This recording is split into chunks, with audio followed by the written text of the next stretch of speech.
Хәрби киемне кидем, чин солдатка охшаганмын, үземә охшый. 18 яшьлек Эмиль Григорьев Ознакай районы Сәпәй авылыннан повестканы хәрби комиссариаттан үзе барып алган, политехник күллиятне тәмамламыйча армиягә китә, диплом кайткач ди. Әзерләндем, бер ай алдыннан чабып, нитеп бирдем. Үземнең теләгем белән килдем.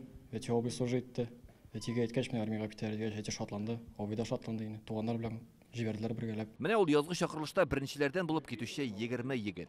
Основная масса призывников будет. Хәрби хезмәткә чакырылучыларның күбесе өйрәтү үзәкләренә җибәреләчәк. Алар 4 ай дәвамында хәрби белгечлек үзләштерәләр. Армиядәге хезмәт итү срогы төгәлләнгәч, өйләренә кайтарып җибәреләчәкләр. Бәйрәм көнне китү ямансу да күңелле дә ди егетләр. Бүген әле бәйрәм дә. Шуңа күрә настроениелар бигрәк әйбәт. Әзерлек ягыннан әзер. Мәктәп вакытыннан уже.